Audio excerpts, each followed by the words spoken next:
This is Dream Vision 7 Radio Network. Did you know that every word you speak matters?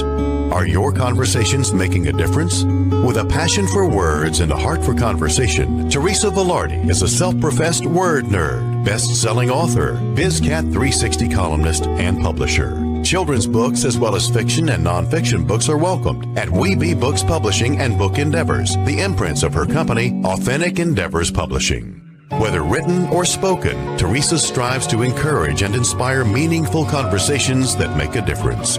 Here's the host of Conversations That Make a Difference, Teresa Velardi.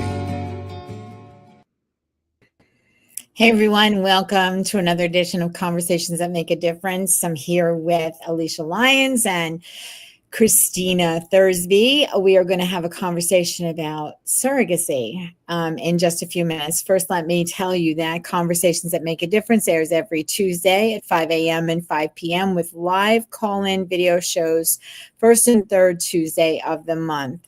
You can listen to syndicated Dream Vision 7 Radio Network online, mobile, in cars, on YouTube, and by asking Alexa to play Dream Vision 7 Radio Network.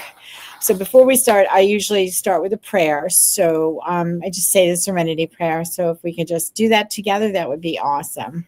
God, grant me the serenity to accept the things I cannot change, the courage to change the things I can, and the wisdom to know the difference. And I also want to say that it is by God's grace that we are fabulous, blessed, and highly favored, living in our greatness, using our gifts and talents, making a difference in the lives of others with passion and purpose, and all of God's great universe is conspiring in our favor. And together we gratefully say, Amen.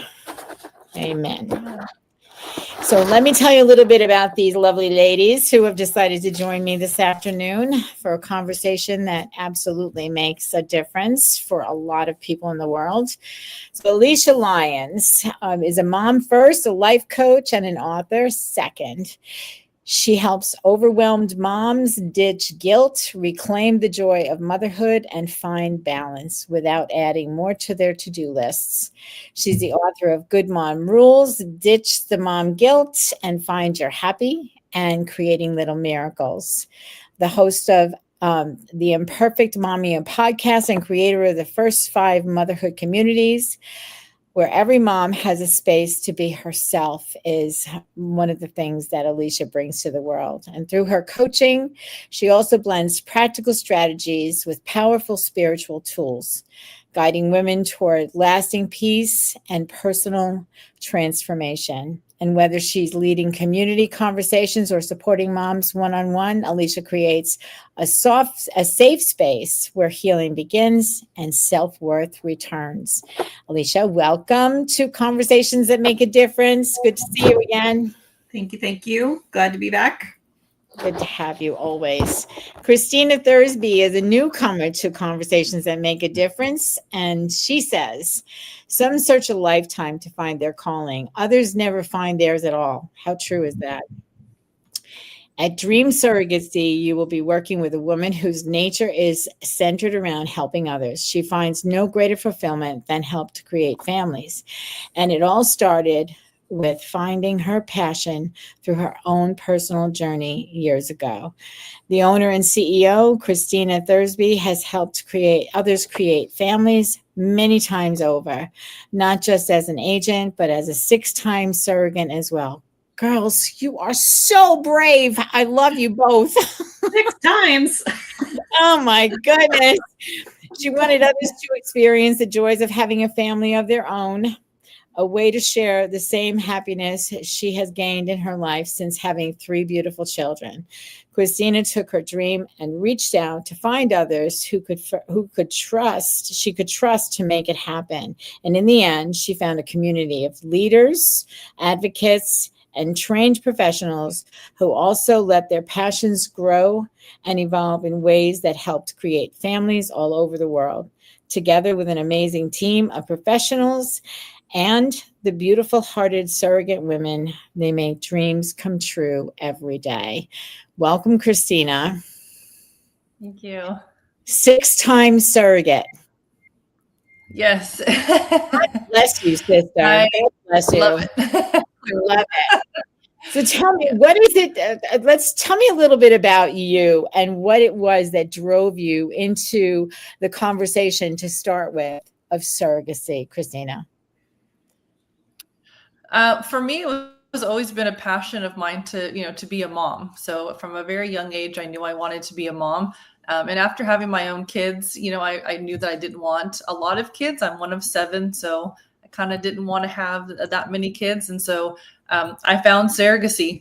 For me, it was a way that I could help other people experience the joys of parenthood. I had very easy pregnancies, and so I, was a good candidate to be a surrogate. And the first time that I, was a surrogate, I had no idea, no intentions of doing it 6 times. That was never like a plan. I was like, oh yeah, I'm going to do this 6 times. But the first time that I did it absolutely changed my life. So I love the journey I had with the parents. To this day, my first surrogate baby is 18 years old. He's off at college. I have an amazing relationship with those parents to this day. So for me, it's just been a true blessing in my life to be able to, have extended family, to be able to help them, have a child. So something that, was not able, to do naturally, or, they had a lot of different medical conditions that prevented them from, getting pregnant on their own. And so for me, it's just something that's just very rewarding. And I love the experience so much. I knew I couldn't do it forever. And that's kind of what prompted me to open up an agency is, I wanted to still stay in this community. This community is so supportive, so loving, and generally just, very understanding for everyone involved. So, because when people come into surrogacy, it's emotionally, very trying for some. They've been through a lot of losses, a lot of, experiences that weren't good. And that's why they're coming to surrogacy. So for me, I have the compassion for them, and I have the passion, to be able to help them, have their dream come true. Mm-hmm. And that's kind of how the name, itself was, I love making dreams come true, mm-hmm. For them to have their family. Yeah, that's awesome. And I know there's a lot of people who have situations like you just talked about, they're not physically able to have them because of, I know somebody that shows up on my Facebook page has serious issues with endometriosis. And a lot of times women who have that, where the body just doesn't stop creating this issue within the uterus, they can't carry. And surrogacy would have been their next. We just found out that they got pregnant, so that's cool. That's cool. Right, exactly. So yeah, that's awesome. Alysia, you are a 4-time surrogate. First of all, tell me how the two of you are related in this whole conversation of surrogacy. Well, I had been with a couple of different agencies for each. I was with the same agency for 2 of my journeys. Mm-hmm. And so Christina was the last journey that was the surrogacy agency that was part of the last journey that I had. And I actually was referred to you, I believe, through a Fresno based agency that declined me, if I'm not mistaken. I don't think I Googled you. I think that I was referred. Gotcha. But that was a few years ago now, so I don't totally remember, but yeah. That sounds funny. I don't think I Googled you. So let's see. I can Google for a surrogate. I can Google for anything else. Why not? Right. So, oh my goodness. Yeah. Crazy. So Alysia, tell me a little bit about your road with surrogacy.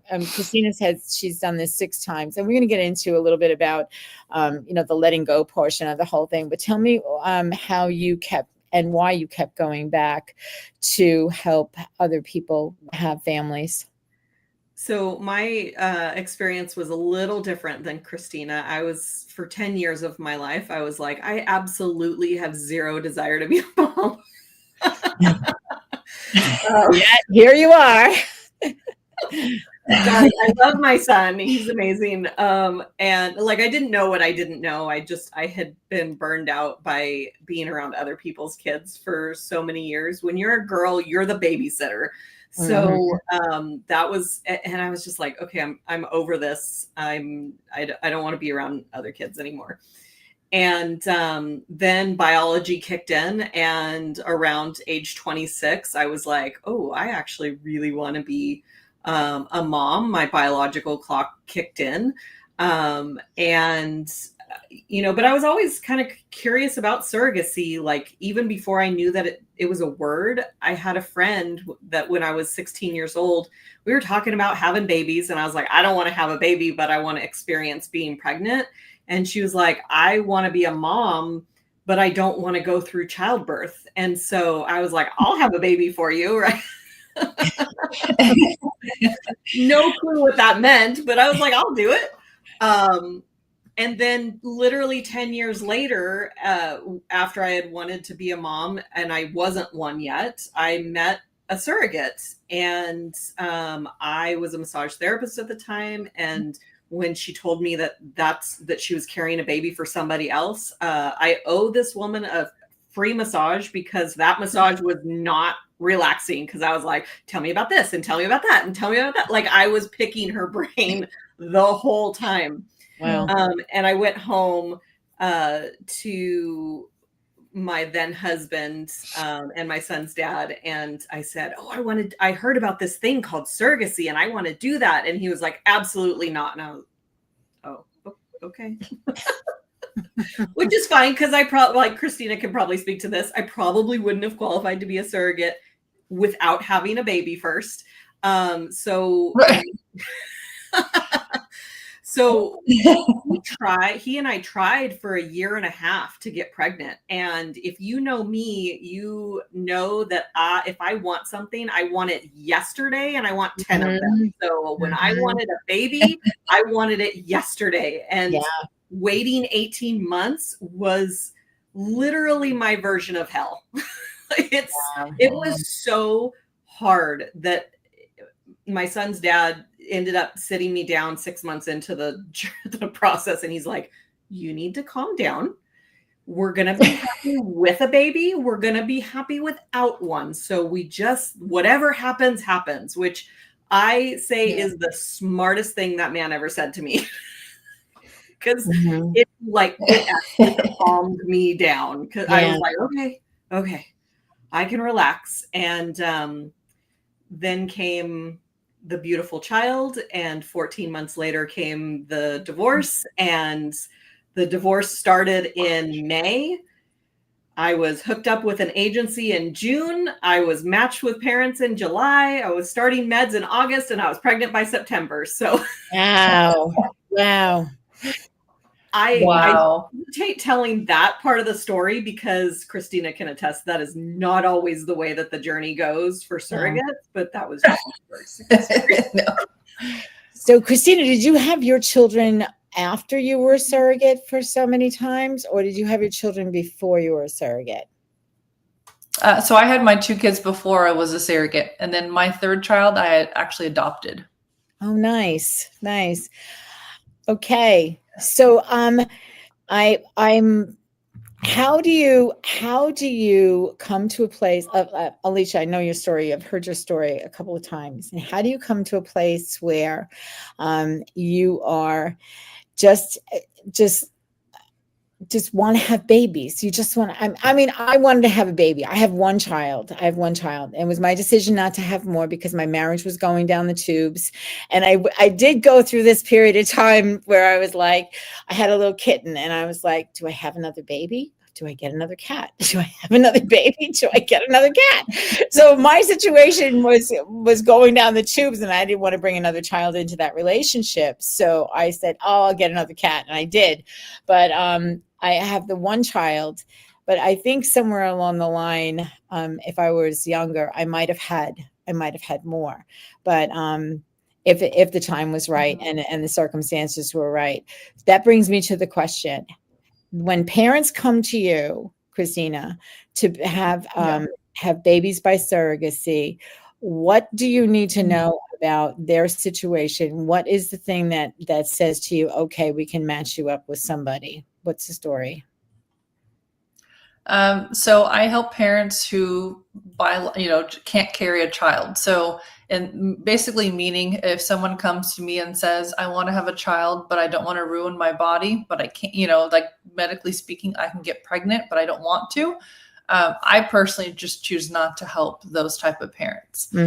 Just because I feel like, when you come to surrogacy, there's so many heartache and so many stories that I've heard over the years that my passion is to help people who generally, need the help, meaning medically speaking, they can't carry, and that's why they're turning to surrogacy. Right. So personally, when I talk with parents, I hear about, what they've gone through basically. So they'll tell me, I've worked with clients who have had cancer. I've worked with clients who were born without a uterus, so different things, different situations. I help same-sex couples, so for them, they want to go the surrogacy route so they can have a genetic tie to the baby, instead of just going through adoption. So it's just learning about their story, about what they've gone through, what they would like to see moving forward. So a lot of the parents and the surrogates that I help, they want to have a close connection. So, and that's something, that I pride myself on is, being able to pair up surrogates and parents, who want to keep in touch afterwards. It's not just, having communication and a relationship during the pregnancy, but it's also after. And that's something that I think is really special, is to be able to build that relationship and also see that family grow, as the years move on. And that's so different than your standard adoption, if you will. Yes.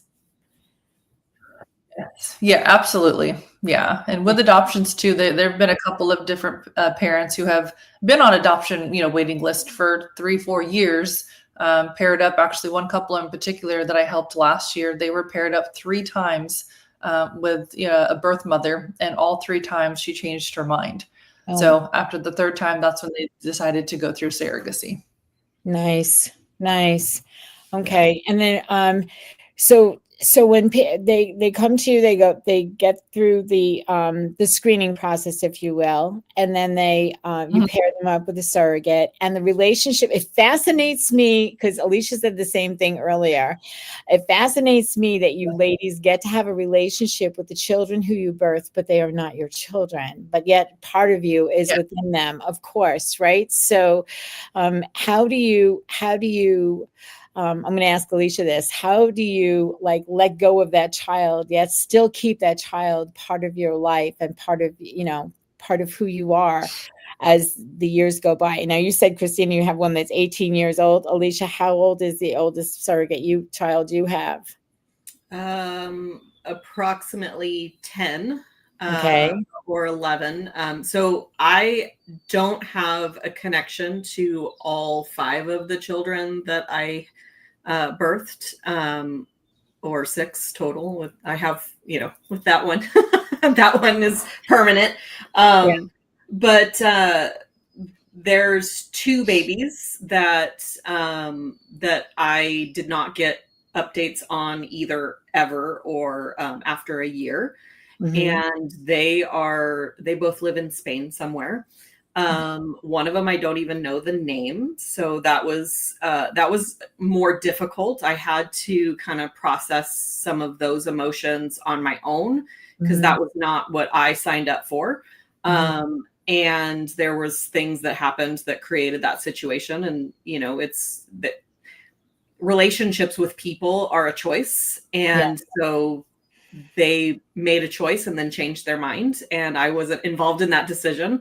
But the other 3 children, one of them is 6 and the other 2 are almost 3. And twins, right? You have twins. Yes, the twins. And I have more of a relationship. I've seen the twins more times than I've seen the 6-year-old. I've seen more pictures of him than I've seen him in real life. But that's because they don't live as close to me as the twins do. So every so often I reach out to the mom of the 6-year-old and I say, hey, when's the next time you're going to be in the States? Because she comes here, and things just happen and life happens. And so we don't always get to, or we've never been able to connect. But Did that answer your question? Yeah, it does answer my question. Like people can decide whether or not, on both sides of the aisle, if you will, can decide whether or not they want to have a relationship with these children as they grow older. Christina, do you have relationships with all the children that you birthed through surrogacy? All of that. So out of the 6 families I helped, I'm in contact with 4 out of 6. Nice. Yeah. I think that's awesome that you get to be mom in a different way, mom on an occasion, so I think that's wonderful. I think that there's a lot of conversation going on now about another type of, I'm going to call it surrogacy. It's not necessarily surrogacy. And when we come back from the break, which we're going to have to go to in just a minute, I want to talk about what it is that you think about embryo adoption. I know some people are not able to actually conceive with IVF. They choose not to go surrogacy, but yet in a way, embryo adoption may be qualified. I'm not even sure about whether or not it's actually being a surrogate for those embryos that you adopt.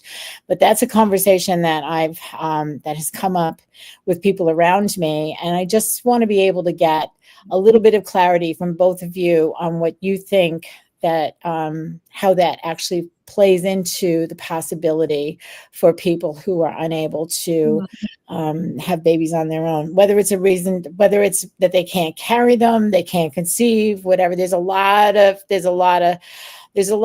vegetables in that soup, let me tell you. So maybe we can talk about that when we come back, which we have to go to our first break, and we're going to come right back and speak to Christina and Alysia about surrogacy. We'll be right back. Creating little miracles. Thank you.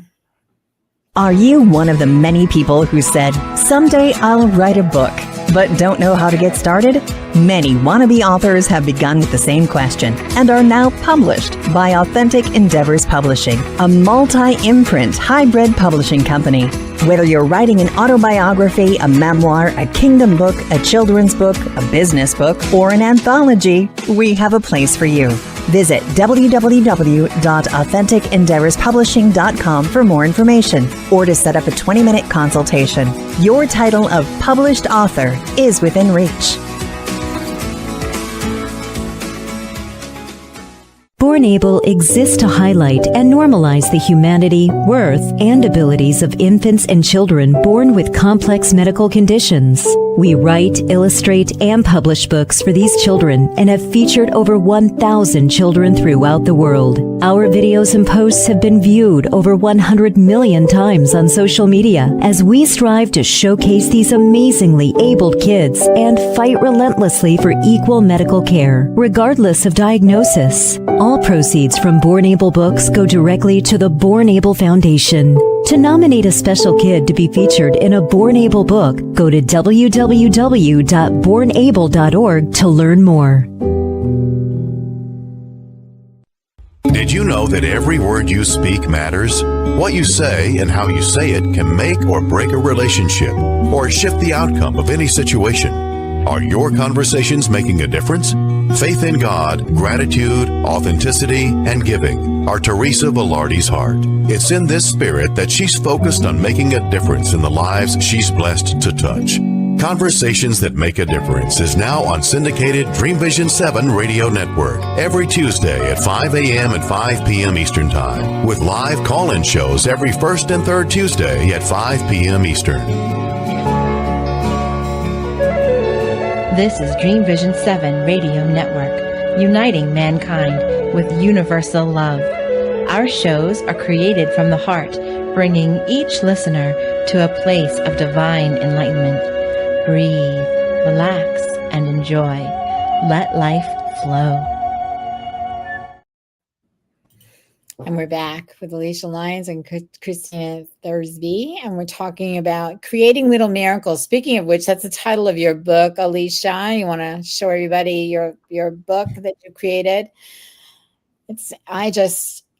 I just am fascinated by this topic, and I learned a lot in working with Alysia and getting her book out there. But there are so many things, so many unanswered questions that people have. So before we went to the break, I asked a question about embryo adoption. What do you think about that, Christina? And how does that fall into the quote unquote definition of surrogacy? If someone adopts embryos because they cannot conceive either by natural ways or IVF doesn't work, they can't get viable embryos. What do you think about embryo adoption? I think it's great. I think it definitely gives other people options, to be able to have a child. There's a lot of different factors that come into play. People financially can't afford to continue. I've seen, parents, go through a lot of money to try to, conceive, naturally between themselves, or having a surrogate, go through several transfers, that failed. And they, at the end of it, have no embryos left. Mm-hmm. So embryo adoption definitely gives those a chance to continue their journey, financially speaking, without it being, more expensive than if they were to try themselves again. Or, I've had other parents who genetically, they had something would pass on to the baby and they didn't want to use their own genetics. And so embryo adoption to them, was the right decision for their family. So I think it just gives family an opportunity to, give them more options. So, they're not stuck having to do one thing or another. It's whatever's best for their family and, for them to have a child. So I think it's great.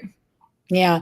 In circumstances and situations where you have that genetic issue, have you seen anybody go through a lot of the things that you have just described, IVF, surrogacy didn't take? Have you seen any of the parents that you have worked with actually have a surrogate carry embryos that were adopted? You have? Absolutely. Yeah, I have. Yes, it was, I want to say in 2019, I helped a single mom. She was unable to go through egg retrieval process herself, and she was single, so no partner.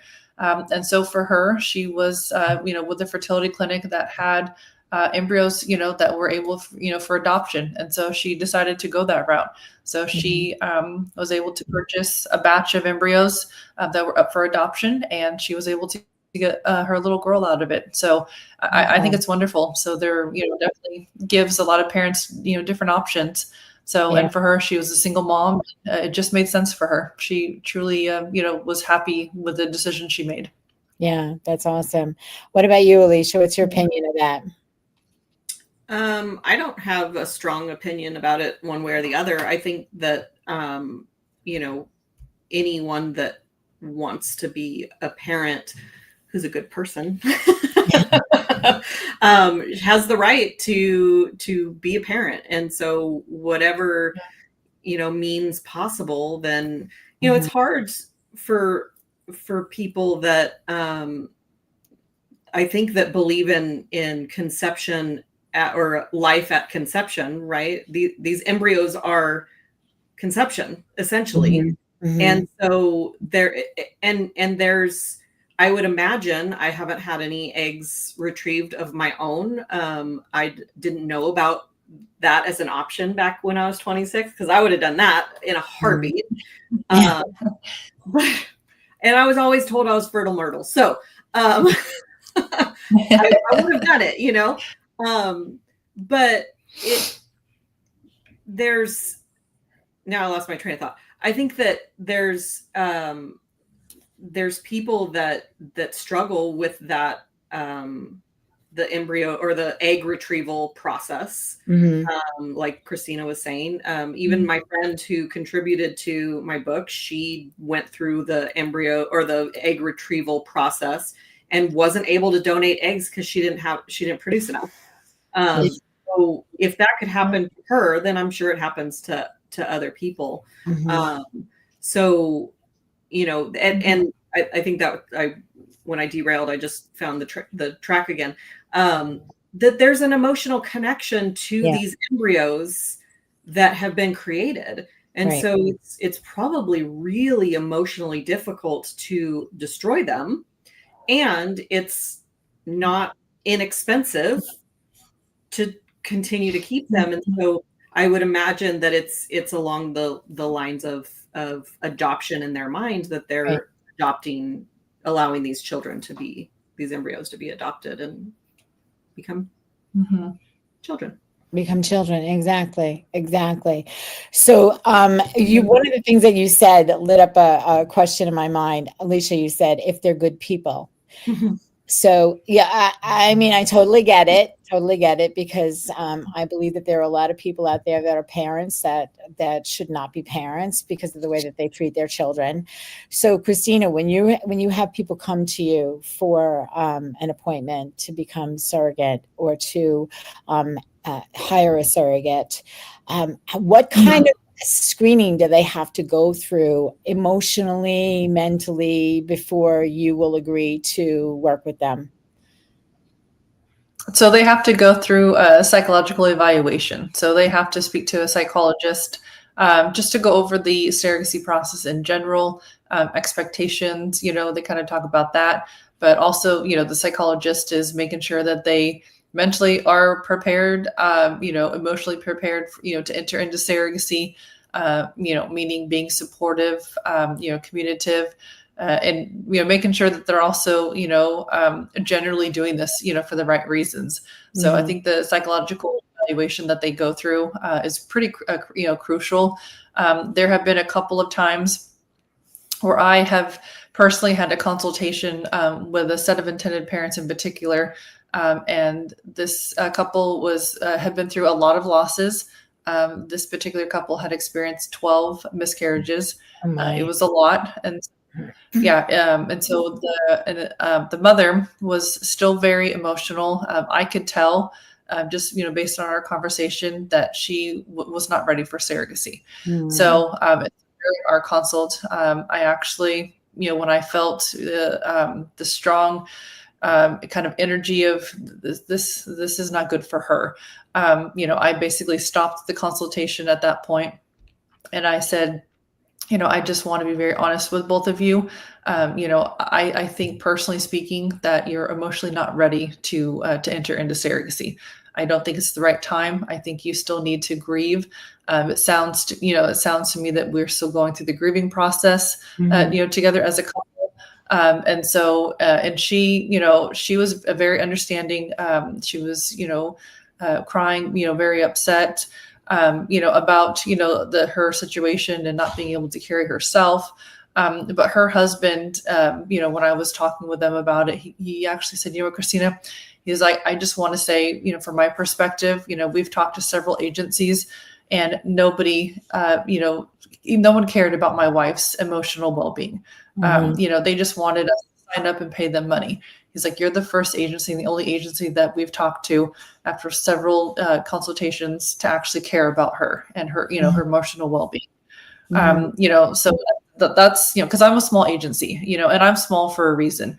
So, I want to make sure that the couples that I help, the women that I help become surrogates, it's good for everybody. So I'm not in a business to line my pockets and, to have this big, huge building and all these people work for me. I don't care about that. I care about the people that I help, the parents emotionally, being ready for surrogacy. So that particular couple, they reached out to different therapists. I actually gave them a recommendation of one that I work with quite a lot. I highly recommend her. So I gave them her information, and they basically connected, and she's, was going through therapy for about a year. And then they came back to me a year later, to kind of reconnect and kind of talk about things. And she had made so much improvement, emotionally for her. And it was the right time. So I was very happy, to kind of see, from our first consultation to a year later, how much emotionally stable she had become. She had gone through that grieving process. She gave herself that time, allowed herself, that time to grieve all her losses. And I was able to match her with a surrogate, and they actually ended up having twin girls.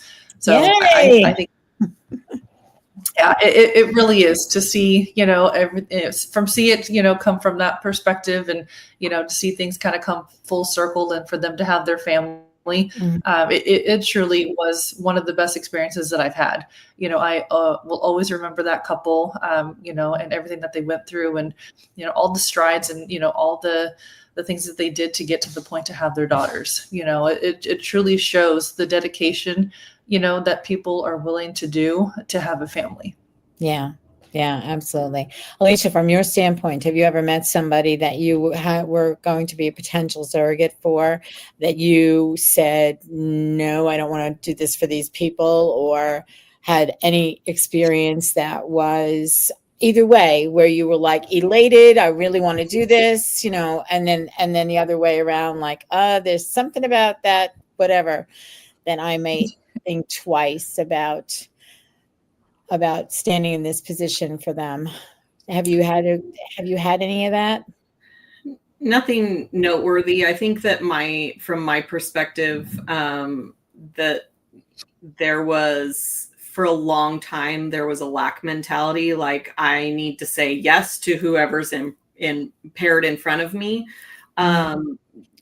Just because I just wanted to help. Right. And to Christina's point, they do go through the psychological evaluation. And so I wasn't trained enough to see something that a therapist didn't see, So there was a couple that I had 3 embryo transfers that failed. And that was emotionally difficult to an extent, because there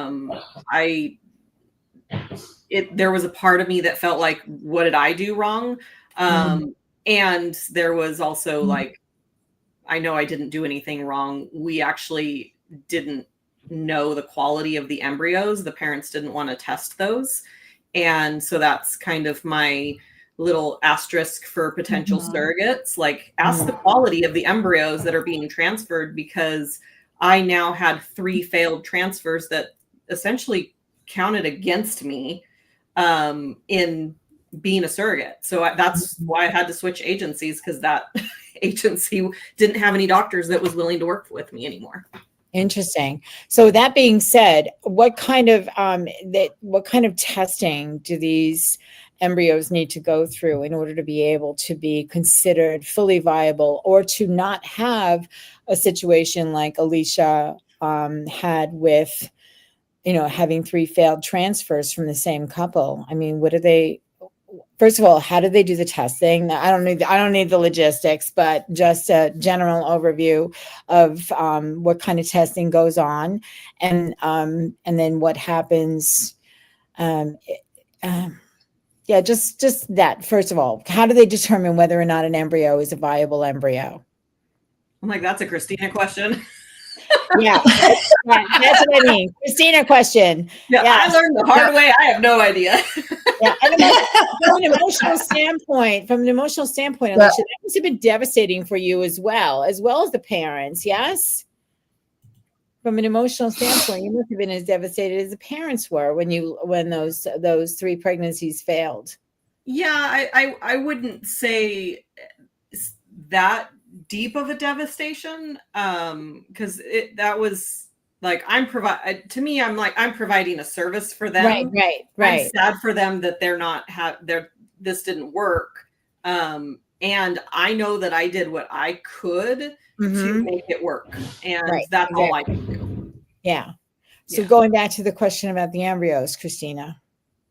Yeah. So there's genetic testing that the most clinics offer parents. So it's basically PGD testing is what they call it, or PGS, which basically they've removed cells from an embryo that's between 4 to 5 days old, and they can test for any gene mutations, chromosome abnormalities, anything like that. So a lot of parents decided to go that route when they're doing embryo creation for a surrogacy, or even for themselves, people going through IVF, to ensure that the embryos that they are transferring are of the best quality, have gone through this testing, and they know all the chromosomes are normal, or if there's a certain gene mutation, that maybe one of the mother or father, or, one of the parents, have, and they want to eliminate that certain gene.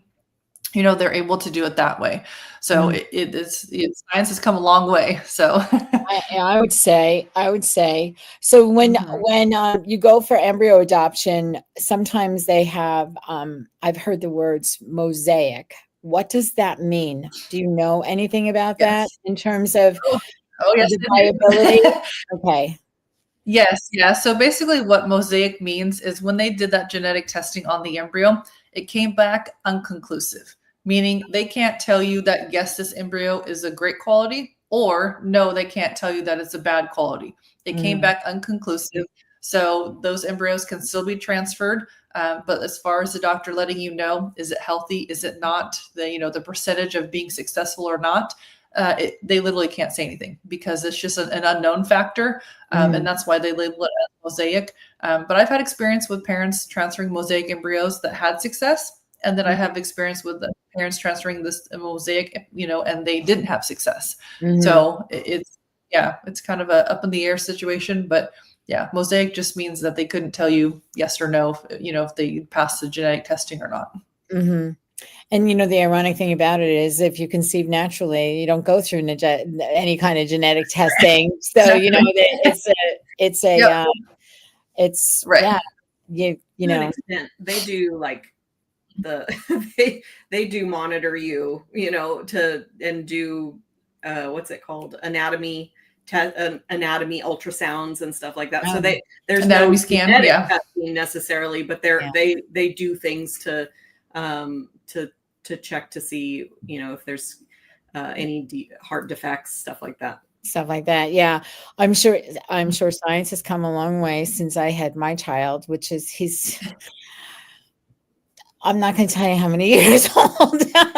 So yeah, he's 39 years old. So 40 years ago, when I got pregnant, it was probably a much different environment scientifically than it is right now, in order to be able to make this process that we're talking about here actually become something that is talked about.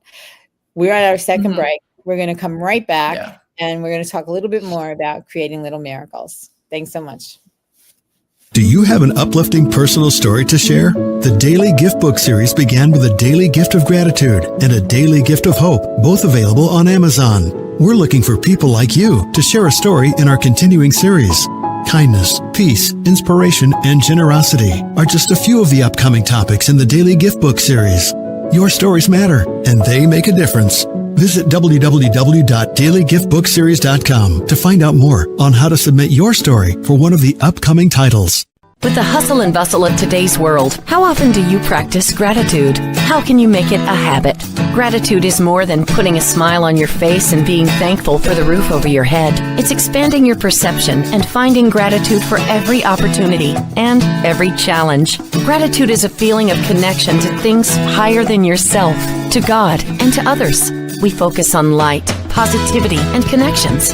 When we join our grateful hearts together, the power of community attracts more people and even more to be grateful for, while making a difference. A grateful heart is infectious. Share it. Join our Grateful Hearts community on Facebook. Go to facebook.com/The Grateful Hearts Community and watch your blessings blossom. This is Dream Vision 7 Radio Network, uniting mankind with universal love. Our shows are created from the heart, bringing each listener to a place of divine enlightenment. Breathe, relax, and enjoy. Let life flow. And we're back talking about surrogacy. First, I want to talk about gratitude a little bit. Daily Gift of Gratitude is the first book in the series, but I want to say this. I feel like gratitude is right smack in the middle of this conversation, because on the parent side, they're grateful to have somebody to be able to go through this process. And on the surrogate side, it has to be very gratifying to be able to fulfill somebody's dream by helping them to create their little miracle, right? So gratitude on both sides of the fence. Then there was hope, right? And then there's kindness. And these are all on Amazon, by the way. Most recently, we have Daily Gift of Peace. And now we're collecting stories for a daily gift of friendship. And those are The deadline is coming up to November 1st on that one. And we're looking for stories of about 275 words. And if you're interested in knowing more about how you can be part of the next Daily Gift book, which is a best-selling series, by the way, you can go to dailygiftbookseries.com and you can see all of what has to, some prompts there for the friendship book and how you can be part of the series. There's a lot of information on the site. So I hope that you or someone you know would want to come into that series and make a difference in the lives of other people, because that's what it's all about, right? This whole conversation is about making a difference in the lives of people. So what would you say has been your best experience from both of you? What has been the best experience, whoever wants to go first, that you've gone through as a surrogate? Mine just happened this week. I'm like, mine just happened this weekend. So, okay, go ahead. Talk about it, because your situation, what you're about to talk about, and I know what you're about to talk about, has to do with a question I asked earlier. And I just think that this is really wonderful, the way that this is set up. So go ahead. So the mom of the twins lives about 2.5 hours, 3 hours away from me. And we have tried to back and forth. Like, I go one time, she comes down, one time I go up, she comes down. So it was her turn to make the trip to me. And I love to cross stitch, and I made a Christmas stocking for the twins. And so we were arranging to give those to her. And my stepmom wanted to meet her and everything. So we had her come to our house. We had tacos for dinner. My son, his name is Xander. He was just like, broke my heart in the bestest of ways. Such a good, like, big brother to these little 3-year-old girls. Mm-hmm. And when he would leave the room, they would go, Ander, until he came back. And it just was so heartwarming. Mm-hmm. And the mom had told me that the next day they kept asking for Ander, for Alysia, and for the man, which is my partner. And we were talking, he's like, I wonder if they remember my voice from, because he was around when I was pregnant, so it's like, I wonder if they remember my voice. And I remember seeing them when they were 3 weeks old at her house. And I know for sure they remembered who I was. Like, that was the first time I had that experience. So that was really cool too. Nice. Wow. What about you, Christina? What's your favorite memory of? Oh gosh, I've had several. I have been very, very fortunate, very blessed with 4 of the families that I keep in touch with. I'm very close with. So each family I have, an experience. But I would say probably the one that I was more grateful for in the moment, like cried tears of joy, just very grateful, was the third couple that I helped have a little boy. And he's 12 years old, and he started asking a lot of questions about, because his parents, it's a same-sex couple. So, he started asking questions, well, how did I come to be, wanted to know his story. And I'm very close with this couple that I helped.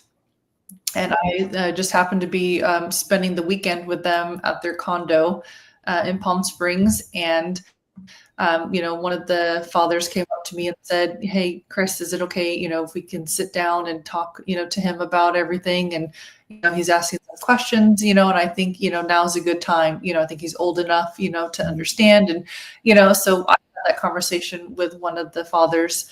And so we sat down, their son, and, me being their surrogate, and, I carried him. And, so in that moment, it was very, very heartfelt. It was very, just the conversation. I felt very appreciated, as the surrogate. I felt were able to have that conversation together, between myself and the fathers, and being open about, the situation and answering the questions, because their son had, some questions, and it just felt good being a part of that conversation.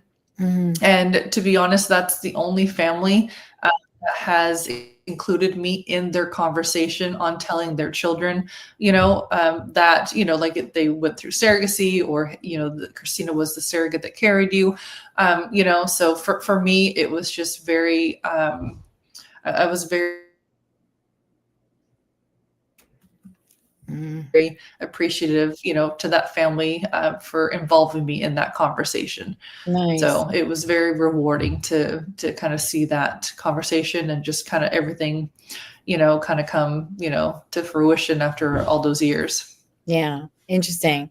So, and the young boy had an understanding of the whole process and your role in his life. And now do you have an ongoing role in his life as a friend to the family, or are you, what's the deal? Yeah. So he didn't know that, I was the surrogate. So, and that's one thing, at least for me personally, I never want to overstep, right? Like that's not my role. When I'm a surrogate for somebody, they're the parents, it's not my place to talk to the child, tell them anything. I respect, the parents' wishes and what they want to do. Some are open about who I am. Some, are closed about who I am, and so and I respect everyone's decision. But in that moment, for them to be open and have the conversation with me included, I felt really happy about having the conversation together, and that particular couple I am very close with. Like I laugh and I kind of call them my brothers, because I'm just very, very close with them. I have been from day one, from the very first time I met them with a match meeting. We hit it off and we talked for 4 hours. So it was just a connection that I had right from the get-go. And, their son is now 12 years old, and that bond and that relationship has only grown and strengthened. Yeah. That's awesome. That's awesome. It's interesting to see from this standpoint, from the outside looking in, to the relationships that build or don't build between the parents and the surrogate, between the children and the surrogate. It's just interesting to see the whole thing happen this way. And I would imagine every situation, excuse me, has its own road to travel, of course, like anybody's life. And that where you can bring clarity to a situation, where you can bring hope and love to a situation, that's really good. And the gratitude piece, I can only imagine what it feels like to be able to be a part of such a situation that you ladies put yourself out for. And Christina, very rewarding. It's extremely rewarding. Yeah. Now, on the other side of that, some people will say that what you're doing is unnatural. And there's a lot of conversation that if you go into I don't know, some of the religious communities, they would say, oh, that shouldn't happen. And there's been conversation that, if you look online, you find people that are saying that it's against God, and all these other conversations are happening. So how do you get past that roadblock? Mm-hmm. Both of you, either one of you.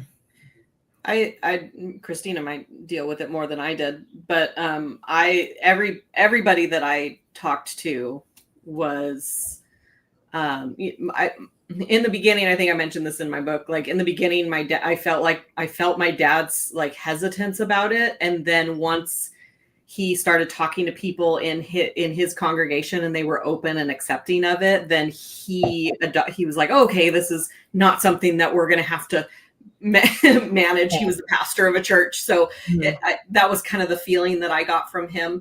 And when I was telling people about my book, I had one person respond and say, oh, surrogacy is a terrible way to make money. And I was like, okay. I mean, thank you for your opinion.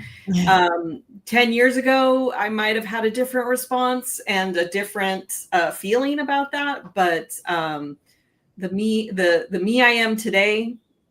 Thank you for your opinion. Yeah.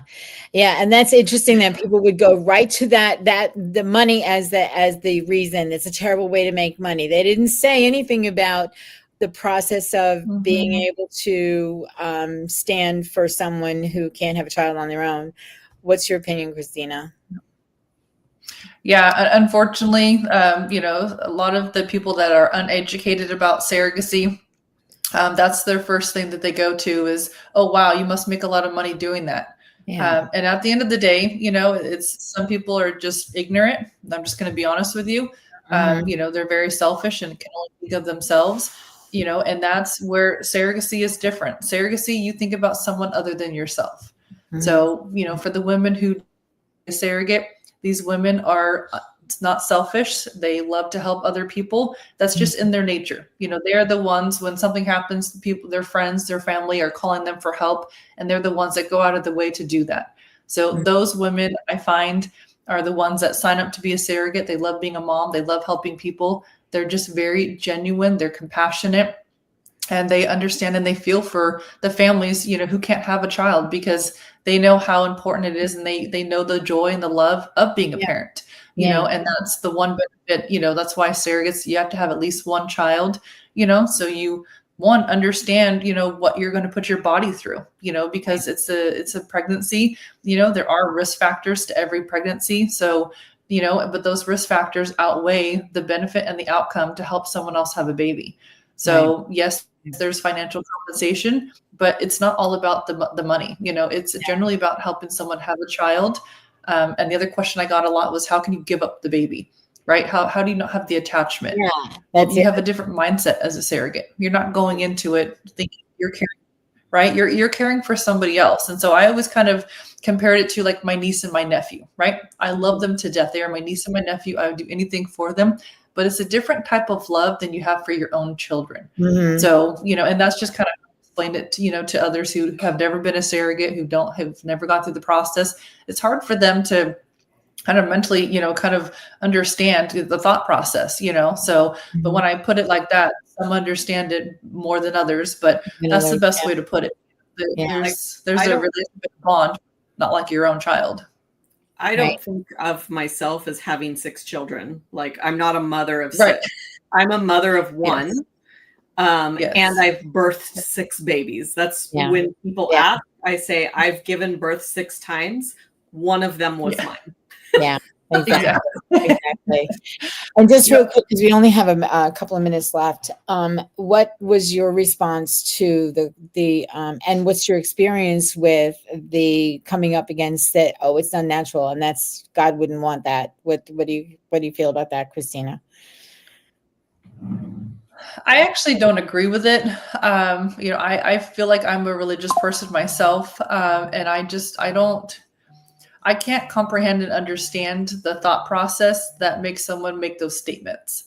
Yeah. So for me, it's something that, God gave each of us an ability and in different areas of our life, and also God created a lot of things on this earth and, different situations and scenarios. Absolutely. So I'm just a true believer in everything happens for a reason. So if it's meant to be, it will happen. If it's not meant to be, it won't. Without being going into too deep. Yeah. Wow, this has been really a great conversation. For those of you who don't have it, get Alicia's book, Creating Little Miracles. Alicia, hold it up again if you wouldn't mind. Creating Little Miracles gets you some more information about the conversation that we're having today with these 2 lovely ladies. Thank you. And if you have any questions, people have any questions, Christina, how do they get in touch with you? What's the best way for people to get in touch with you, Christina? They can go through my website, dreamsurrogacy.com, and then contact me, and then I'm more than happy to get in touch with them. Perfect. And Alysia, if people want to get in touch with you and talk to you about your experience, what's the best way they can find you? My website's alysialyons.com, and I'm Coach Alysia Lyons on social media. So okay, awesome. Reach out to me anywhere. Ladies, it's been an enlightening conversation. Thank you so much for your thoughtful transparency on this topic that seems to get a lot of pushback on some sides and is well embraced on other sides of the conversation. So I thank you so much for being a part of Conversations That Make a Difference. And until next time. Thank you so much, Teresa. It's a pleasure. You're so welcome. You're so welcome. And for those of you listening, until the next time, make sure all the conversations that you're having in your life, including the ones with yourself, are making a difference. See you next time.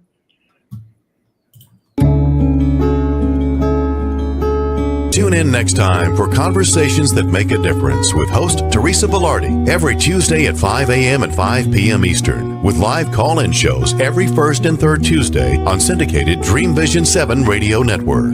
Thank you for listening, and thank you to our station owner, Deborah Beauvais, working behind the scenes. Be sure to go to conversationsthatmakeadifference.com for your free gift. Make sure your conversations make a difference.